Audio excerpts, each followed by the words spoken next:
So, Rob, it's a cool thing, though. Rob also runs a scholarship fund named after him and his group because he's so passionate about what he does. And we put on events. And briefly, what does that do for the children?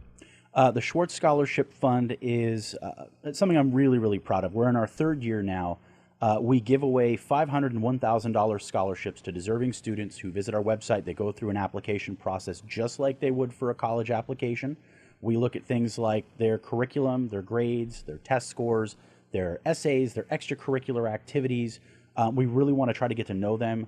We had 3 outstanding young people who are on their way to Dartmouth College, UCLA, and UC San Diego this year. We're very, very proud of them. You should be, yeah. And they're going to get a little extra spending money to make college a little bit more affordable, courtesy of all the good people who have contributed, like yourselves, to the Schwartz Scholarship Fund. All right, good stuff. Okay, so you also came here to find out more about, how to get your kids into college and so much more. So why don't we talk about your topic of the hour? I like it. Topic of the hour is quite topical, not to tread on words, but for those kids who really are in that upper gear, they've got the great grades, they got the great test scores, and they have all of their ducks in a row.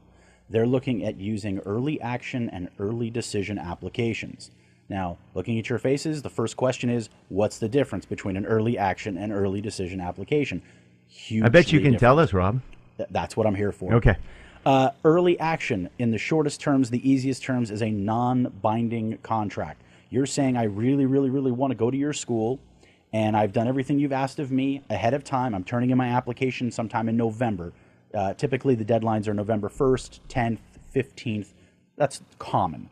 And the school's response is, great, we're thrilled you applied early. We're going to give you a favor. We're going to review your application, and we'll let you know by Christmas. It's kind of like getting engaged.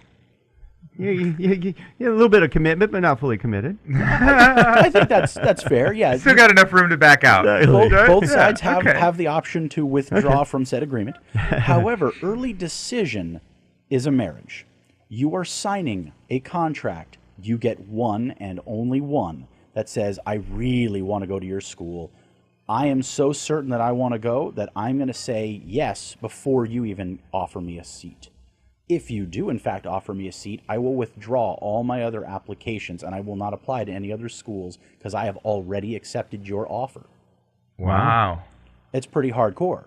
Now, for those kids who are 100% sure, when I say 100, I'm not joking here. Listeners, if you're not 100% sure that this is the school, you do not use an early decision application.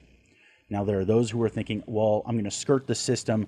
I've read the information that says my odds of getting in using these early applications goes up. Well, yeah, of course it does. It's really in the college's best interest to say yes to you. You've already said yes to them. There's no risk on their part. If they like you, they get you no matter what. So with that said, and Don and Gino, you guys know I'm a guy who brings a list pretty much anytime I'm on the air. I love your list. I'm going to give you a handful of the colleges, the America's best colleges and universities that there is a significant admission difference between applying early decision and regular decision. Listeners, take notes. Yeah, the number one school where I see the biggest gap between success as an ED student and far less success as a traditional admitted student is Cornell. They are admitting 41% of the students who apply early decision. Wow. That's an Ivy League school. So they want 2 you. out of 5. They're kind of like going, we want those who really want us. That's exactly right. That is the entire purpose of an early decision application. Damn. He's just, look, I was going to give it to you, and then you gave it to yourself. That's not fair. There's a Not flag allowed on the to field do for that. a false Oh, start. Harry gave it to me. All right, well, I wasn't looking. Let me give you a couple other names that do a really good job of accepting a large percentage of students' early decision that maybe don't accept so many traditional. University of Pennsylvania, Columbia University, Brown University. Are these all sounding familiar? They're all Ivy League schools. How about Williams, Dartmouth, Bowdoin, Swarthmore, and Middlebury? These are all, the majority of those at the bottom are really, really strong top 5, top 6 liberal arts colleges in this country, where you want to have a much closer relationship with the faculty. You want a learning environment where you might only have 20 or 25 students in your freshman and sophomore classes, and it gets smaller from there. These are outstanding universities. They do a terrific job, and colleges, I should say. And if you really are committed to that type of an environment, an ED application might be for you.